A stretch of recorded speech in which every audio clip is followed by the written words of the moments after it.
You cook for me again? May bahid ng kagalakan sa boses ni Gareth. Hinila siya nito at muli na naman siyang napasulyap sa kinuupuan ni Natalie. Nakatingin ng babae sa kanila. Dinala siya ni Gareth sa swivel chair nito at pinaupo. Stay here. Saglit lang naman kami, Sandra. Tatapusin ko lang. Nang makaupo siya, ibinaba ni Gareth sa mesa nito ang dala niyang bag. Akala niya iaalis agad ang lalaki, ngunit bumaba ang mukha nito para halikan ang kanyang noo. Lumayo ang lalaki at tumalikod para puntahan si Natalie na ngayon ay nagbaba na ng tingin. Sumunod na rin si Christian dalang isang envelope. Galing sa finance department, ani Christian. Tinanggap yun ni Gareth at saka inabot ang mga folder na nasa mesa. Muling nagangat ng tingin si Natalie. Nakita niya nakatingin ito ng mariin sa mukha ni Gareth. Here's the copy of last year's finance report, ani Gareth. Ibinigay kay Natalie ang envelope. Pwede mo yung pag-aralan para may maging guide ka sa pag-aaral ng finances niyo this year. May sinulat ang lalaki sa folder at pagkarani nilapag yun sa mesa. There are errors in these reports. My comments and suggestions were written in the last page. Ito na lahat? Utal na tanong ni Natalie. Yes, Nat. If there's anything you want to ask, you can call Christian. Yan na lang munang may tutulong ko sa'yo. Sagot ng lalaki. Marahan na tumango si Natalie. Sinikop nitong mga folder at tumayo na. Okay, thank you Gareth. Ngumiti ito. May paglalambing sa mga tingin nito na agad ikinairita ni Alexandra. Napaiwas siya ng tingin. Lukot pa rin ang kanyang mukha nang lumabas si Natalie ng opisina. Inihatid to ni Christian. Lumapit sa kanya si Gareth at nang makitang kanyang pagsimangot ay medyo kinabahan. Are you hungry already? Tanong nito. Binuksan ni Gareth ang bag at nilabas ang lunchbox. Hindi pa nabubuksan pero amoy na amoy ng kare-kare at kaldereta. Ngumiti ang lalaki at nagbaba muli ng tingin sa kanya. Diretso lamang ang kanyang tingin sa may pinto ng opisina. Are you mad, Sandra? Maingat nitong tanong. Hindi siya sumagot. Hindi niya maitanggi na hindi siya naapektuhan sa presensya ni Natalie. Pero hindi niya rin maamin ng totoo. Maganda ang bungad ng kanyang umaga. Akala niya magiging maganda ang kanyang maghapon. Pero ngayon pa lang ay sirang-sira na yon. Sandra, tumayo siya. Nagulat si Gareth sa kanyang ginawa. Aalis na ako, Gareth. Inihatid ko lang ang pagkain. Tinulak niya palayo ang swivel chair at plano nang umalis nang mahuli ni Gareth ang kanyang kamay. Nahila siya nito at agad ay pinulupot ng lalaki ang mga kamay nito sa kanyang bewang. I'm sorry, he said. I'm sorry if I did something wrong today. Maaga ko sanang tatapusin ang trabaho ko ngayon dahil plano ko umuwi ng mas maaga. Marahan itong saad. But since you're here, maybe you could stay here while I work. Lumapit ang mukha nito at hinalikan ng kanyang pisngi. I miss you, Alexandra. Marahan itong bulong. Kinagat niya ang ibabang labi. Dapat nagagalit siya pero masyadong marupok ang kanyang damdamin. Pagdating kay Gareth, tinignan niyang lalaki. Sinalubong naman ito ang kanyang tingin. Bakit pumunta si Natalie? Ano na naman ang maitutulong mo sa kanya? Gusto niyang maging sibil lamang ang tono ng pagtatanong pero dahil sa pagkairitay iba ang naging tono nito. Napangiti naman agad si Gareth. May nangyaring problema sa kumpanya nila. Nasa ibang bansa pa si Tito Rolando. Kaya tumawag siya at kinausap ako. Si Natalie raw munang magpapatakbo ng kumpanya. Ngunit hindi naman pala maalam si Natalie sa bagay na to. Kaya humingi siya sa akin ng tulong. He asked me to help her daughter. Kahit suggestions and recommendations lang. O kaya advice. That's why she went here. Pinakita niya sa akin ang financial report ng kumpanya nila. Dahil hindi niya yun maintindihan. Kung ganun, kapag may hindi maintindihan si Natalie, pupunta siya dito. Mataman niyang tanong. Kumunot ang noo ni Gareth. Nakita nitong pagdududa sa kanyang mga mata, kaya hinaplos nitong kanyang bewang. Kung ang tinatanong may tungkol sa pag-entertain ko sa kanya, well, I'm also a busy man, Alexandra. Mahina nitong saad. I couldn't answer all her questions. Saka ko lang siya makakausap kung hindi ako busy. Pwede naman niyang sabihin kay Christian kung anong mga gusto niyang sabihin sa akin. And I get back to her once I'm done with my work. Napaiwas siya ng tingin. Kahit pala sa trabaho ay may kapangyarihan si Natalie. Nagtagis ang kanyang bagang. Sa bagay parehong mayaman ang pamilya ng dalawa. Pareho silang may mga negosyo at hindi niya mapipigilan si Natalie kung gusto nitong humingi ng tulong kay Gareth. Ilang gabi na silang nag-uusap tungkol sa nangyaring aksidente noon. Maingat na ipiniliwanag sa kanya ni Gareth ang utang na loob nito kay Natalie. Kung hindi dahil kay Natalie, baka si Gareth ang naghihirap ang kalusugan ngayon. How's Natalie? Hindi siya pwedeng mapagod? Bawi niya pagkaraan ng maalala yon. She told me that she's fine. Ang sabi ni Doktora Menso ay pwede naman siyang magtrabaho na. Basta paperworks lang daw ang tatanggapin niya at hindi ang mabibigat na bagay. Paliwanag nito, tumango siya. Naalala niya palaging mahina si Natalie kapag nariyan si Gareth. Pero kapag silang dalawa lang ay sobrang lakas naman ito. Lumapit muli ang mukha ni Gareth at pinatakan ng marahan na halik ang kanyang labi.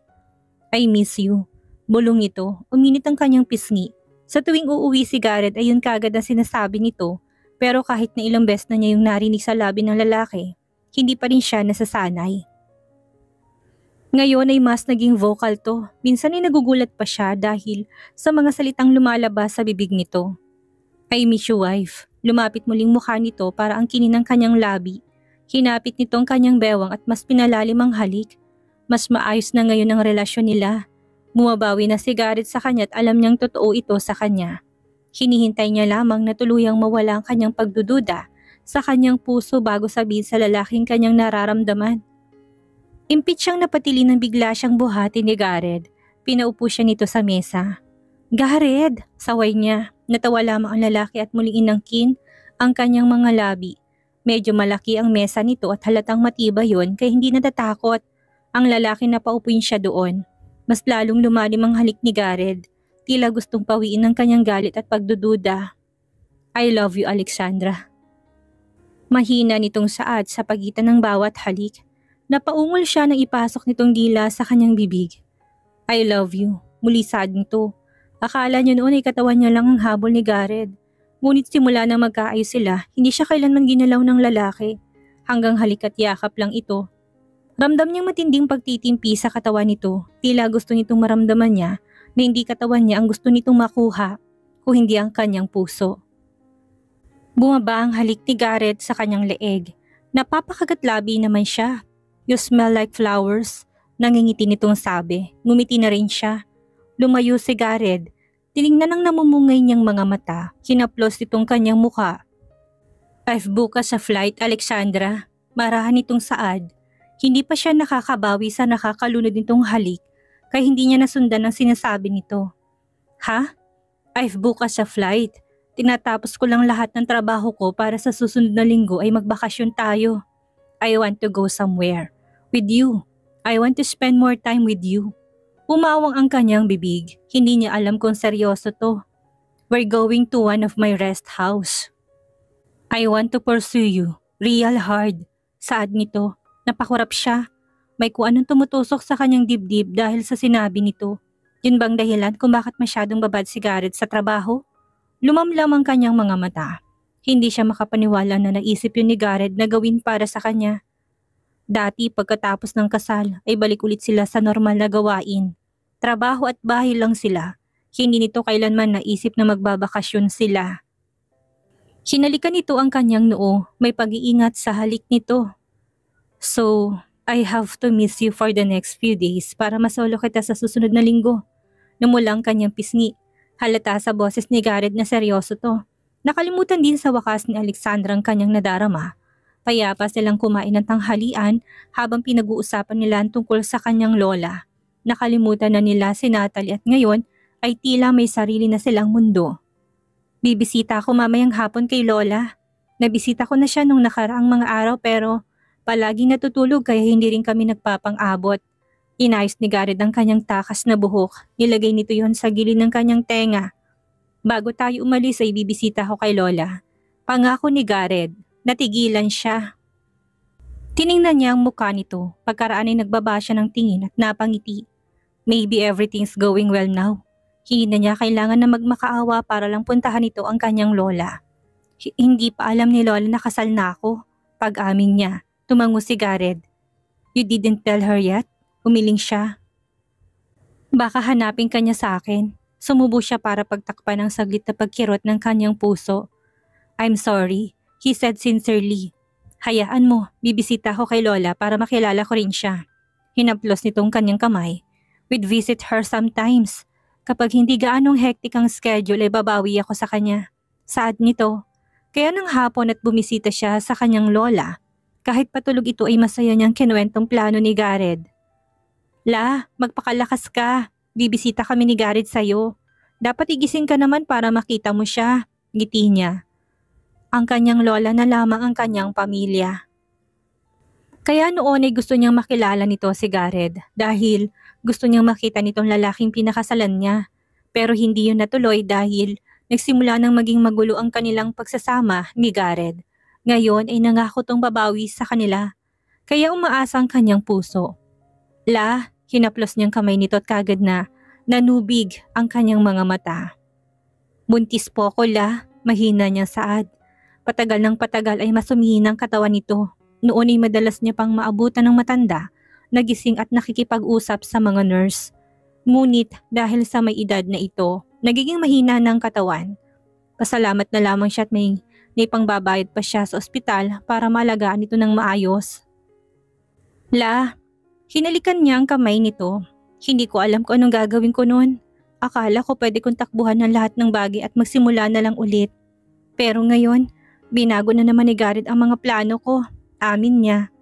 Sa tuwing gigising ako na nasa tabi ko siya, naiisip kong pwede naman pala. Pwede naman palang sumubok pa ulit. Hindi na lang para sa akin kung hindi para na rin sa anak namin. Hindi matigil ang kanyang pag-iyak kaya napapahikbi na siya. Alam niyo naman hindi ba? Pangarap ko maranasan ng buo at pasayang pamilya. Pangarap ko magkaroon ng kumpletong pamilya, La. Kasi pakiramdam ko, yun lang ang bubuo sa akin. Pakiramdam ko, yun lang ang dahilan kung bakit nagpapatuloy ako. Yun din ang naging dahilan kung bakit umasa ako ng matagal kay Gareth. Ngumiti siya. Ngayon, La, gusto niya magsimula ulit kami. May plano siyang pumunta kami sa isang isla. Doon ko sa kanya sasabihin ng totoo, Lola. Sasabihin ko sa kanyang magiging pamilya na rin kami. Parang napupunit ang kanyang puso pero naroon ang saya kahit merong kirot. Sana matanggap niya, La. Sana. Maging maayos ang lahat. Simula na magsama sila ni Gareth, ayaw nito magkaroon sila ng anak. Alam niya kung gaano to kaingat na hindi siya mabuntis. Noon ay gumagamit pa ito ng kondom sa tuwing magtatalik sila. Nagpills na rin siya para doble proteksyon. Ngunit sa kabila ng pag-iingat, nabuo pa rin ang supling sa kanyang sinapupunan. Nariyan pa rin ang takot sa kanyang puso pero umaasa siyang matatanggap ni Gareth ang kanyang pagbubuntis. Lumubog na ang araw nang bumalik siya sa villa. Nagising ang kanyang lola ng hapon na pero nakatulog din kaagad pagkatapos siyang kamustahin. Ilang minuto lang ay napagod na ito at gusto na ulit magpahinga kaya umuwi na siya. Hindi niya inaasa na mas nauna palang umuwi si Gareth sa kanya. Nasa garden to at kausap si Claudine na bumisita sa kanila. Sa Batanes? Tanong ni Claudine. That's good to know. Uuwi na rin ang daddy mo kaya kahit ilang linggo pa kayo ni Alexandra sa Batanes ay okay lang. Tama lang yan, Gareth. Iwan mo na muna ang trabaho na makapagbakasyon naman kayo ni Alexandra. Panghihikayat ng ginang. Tuwang-tuwa ito sa balita ni Gareth. Sana pagbalik niyo ay may apo na ako. Masaya nitong sabi. Sumimsim si Gareth sa inumin nito at napailing sa babae. Tinignan niyang ekspresyon ni Gareth. Blanco lamang yun. It's not for me to decide, Ma'am. Kung ayaw pa ni Alexandra, hindi na muna. Besides, kailangan kong bumawi sa kanya, kaya mas makakabuti na kung kami na lang munang dalawa. Tila nalamig ang kanyang mga paa nang marinig ang sinabi nito. Hindi man direkta nitong sinabi pero base sa kanyang pagkakaintindi, ayaw pa rin talaga ni Gareth na magkaanak sila. Ano ka ba? Hindi na kayo bata ni Alexandra. Tumatanda na kayo. Kami rin ang daddy mo. Kailan pa ako magkakaapo kapag hindi ko na kayang makipaghabulan sa mga anak nyo? Tumawa si Gareth. Ibinaba nitong hawak ni inumin at lumapit sa ina para halikan ang buhok nito. Yun ang unang beses na nakita niyang naglambing si Gareth sa kanyang ina. May binulong ton ikinatawa ng babae. Gusto ko kambal, isang babae, isang lalaki, para dalawa agad, natutuwang sabi ni Claudine. Ma'am, saway ni Gareth, baka hindi kayanin ni Sandra? Napalingon to sa kanyang direksyon kaya natigilan si Gareth. Nang makita siya nito, nakita niya pagdaan ng gulat sa mukha ni Gareth. Dali-dali itong naglakad palapit sa kanya. Kanina ka pa? Nang makalapit to agad na hinawakan ng kanyang braso. Hindi, Umiling siya. He hissed. Si Mami kasi, paninisi nito. Kumunot ang kanyang noo. Ha? Nangihingi na nga po. Balita nito. Narinig niya yon pero nagkunwari pa rin siyang nagulat. Pumulupot ang kamay nito sa kanyang bewang at lumapit ang labi nito sa kanyang tenga. So, I might consider the idea of making you pregnant, Alexandra. Mahina nitong bulong. Let's get pregnant. Once you're ready. Dagdag nito. Give it to me. Ani Garrett at kagad na kinuhandala niyang maleta. Nanatili siya sa kanyang kinatatayuan na tinignan ng malaking bahay sa kanyang harap. Alexandra, nilingon siya ni Garrett. Tinignan niya ang lalaki. Ngumiti siya at sumunod na. Ang laki pala ng bahay mo dito. You think? Sinalubong sila ng dalawang kasambahay nang makapasok sa gate. Magandang umaga, sir. Bati ng mas matandang kasambahay. Magandang umaga, ma'am. Bati rin ito sa kanya. Nakangiti ng malaki. Ngumiti rin siya. Magandang umaga po. Nakapagluto na po kami ng pagkain, Sir Garrett. Kumain na po muna kayo. Kami na magdadala ng inyong gamit sa itaas. Lumapit ang isang may katandaan ng lalaki sa kanila. Magandang umaga, sir. Nakita kong pagdaon ng yate. Akala ko'y mamayang hapon pa kayo. Mas napaagang flight, Mang Carding, sagot ni Garrett. Ito na bang asawa mo, Sir Garrett? Nakangiting baling ni Mang Carding sa kanya. Ang ganda-ganda naman, sir. Bagay na bagay kayo. Tumawa ng malugod si Mang Carding. Tinapik-tapik ni Garrett ang balikat nito. Magkahawak kamay silang tumuloy sa dining area. Samantalang binuhat ni Mang Carding ang mga maleta nila para iakyat sa itaas. Sila bang nagbabantay ng bahay? Oo, Alexandra, sagot ni Garrett. Nakahanda ng pinggan at mga kubyerto sa mesa. Busog pa naman siya, pero nang makitang inihaw na isda, pusit at mga kabibi kagad na natakam.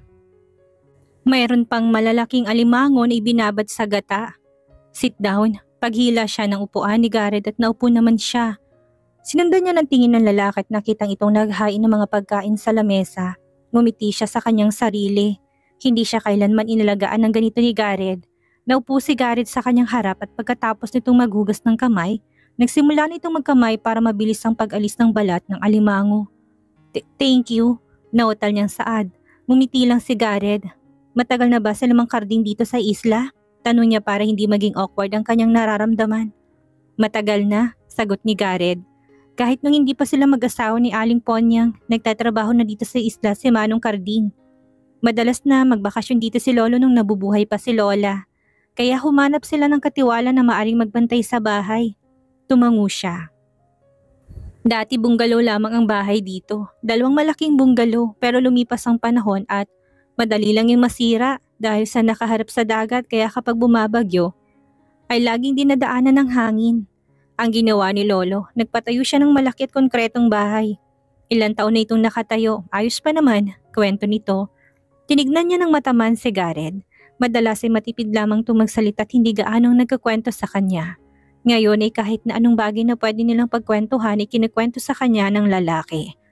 Ramdam niyang gustong buksan ni Garrett ang sarili para mas lalo niyang makilala. May ilang bagay pa siyang gustong tuklasin sa lalaki at ngayon nga ay may pagkakataon na siya. Ilan ang anak ni Mang Carding? Mahina niyang tanong. 4, napainom siya ng tubig. Talaga? Medyo madami na yon. Pero isang babae lang ang nakita niyang kasama ni Aling Ponya kanina na sumalubong sa kanila. Ang panganay na anak ni Manong Carding. Pulis na, nasa bayan, pinapag-aral sa kolehiyo ang pangalawa. Ang pangatlo at ang bunso ang siyang nandito sa isla. Nakita niyang dumaan si Aling Ponyang na may dalang melon at pakwan. Silang 4 lang ang nasa isla? Butit hindi sila nababagot o kayo natatakot? Secluded ang area sa kanluran, Alexandra. Pero sa may hilaga sa dakong malayo, merong grupo ng mga tao na ninirahan doon. Akala ko ba sa inyo itong isla? Pumasok si Aling Ponyang dalang mga prutas. Naku, excuse me sir. Ma'am, masarap ang mga prutas dito sa isla. Saka nito ibinaba sa kanilang tabi ang mga nahiwang prutas para ihandog. Salamat po, ngiti niya sa babae. Umalis din ito kaagad. The whole island is ours pero pinapatirhan pa rin ni Lolo sa may hilaga. Doon kasi madalas tumaan ng mga bangka kaya malaki rin ang oportunidad ng mga gustong magtanim at magpalit ng produkto. Hindi niya maisip kung gaano ba kalawak ang isla at saan naroon ang mga tinutukoy nitong grupo ng mga tao. Ngunit gusto niyang bisitahin yun at na makita ang buong isla. Natapos silang kumain kaya nagpasya siyang umakyat na sa itaas. Si Garrett ay nagpaiwan sa ibaba para ibigay ang mga dala nilang pasalubong sa mag-anak. Ramdam niyang mas malapit ang pamilya ni Mang Carding sa mga Verado kumpara sa iba pang kasambahay at katiwala. Nakaayos ng mga damit nila sa drawer. Ang kanyang mga cosmetics ay nakalagay na sa mesa na tapat ng malaking salamin. Nilibot niya ang tingin. Malaki ang kwarto at saka siya kahit na 10 tao. May extension room para sa malaking banyo. Nang pasukin niya yun, nakabukod ang bathtub at shower room at sa dulo na ng toilet malaki ang shower room. Salamin ng 3 dingding nito pero hindi makikitang nasa loob. Maganda yun. Tumango siya. Alexandra, narinig niyang boses ni Garrett kaya naglakad siya pabalik sa pinto ng bathroom. Nakita niyang tumuloy si Garrett sa balkonahe pero nang hindi siya mahanap ikagad na bumalik sa kwarto. Nang makita siya nito, kumunot ang noo ni Garrett. "Are you gonna take a shower?" Umiling siya. "Hindi, tinignan ko lang." "Why?" Nagtataka nitong tanong. Namulang kanyang pisngi nang makitang paninitig ni Garrett. Nagsimula siyang maglakad para salubungin to. Wala, tiningnan. Bago niya pa matapos ang sasabihin, hinalikan na siya nito nang magkalapit silang dalawa. Pumulupot agad ang kamay ni Garrett sa kanyang bewang at mas lalo siyang hinapit palapit. "Garrett, I wanna take a shower with you, Alexandra." Bulong-bulong nito na magkalayong kanilang labi. Sinalubong nitong kanyang tingin at muling namula ang kanyang pisngi. Dahil magkalapit sila, ramdam niyang init na naglalakbay sa katawan nito. Mahigit 1 buwan na simula nang huling may mangyari sa kanila. Hindi niya itatanggi na labis din ang pangungulila niya sa halik at haplos nito. Hinawakan niyang batok ni Garrett at tumingkayat para makabot ang labi nito. Yun ang kanyang naging tugon sa sinabi nito. Dahan-dahang inalis ni Garrett ang tali sa likod ng kanyang dress. Nang maalis yun, binaba naman itong zipper sa likod dahilan para mabilis na bumagsak sa sahig ang kanyang tube dress. Ngayon ay underwear na lamang ang kanyang suot. Bumaba ang labi ni Garrett para halikan ang kanyang maputing balikat. Napapikit naman siya na maramdaman ng mainit tong labi sa masela niyang balat. Maybe I'd save the shower later. Napapaos nitong saad. Hinila siya ng lalaki. Naupo ito sa kama at hinila siya pababa. Napaupo siya sa hita nito. Nanatiling kamay ni Garrett sa kanyang bewang at patuloy nitong hinalikan ang kanyang balikat papunta sa kanyang leeg. "I miss you so bad, Alexandra." Napapaos nitong bulong. Mariing nakapikit ang kanyang mga mata habang dinadama ang halik nito. "I miss you too." Nahihirapan niyang sagot. Umangat ang halik ni Garrett. Natagpuan nitong kanyang mga labi. Sa unay patak-patak lamang ang halik nito hanggang sa maging basa yun. Hanggang sa maging malalim at mapaghanap.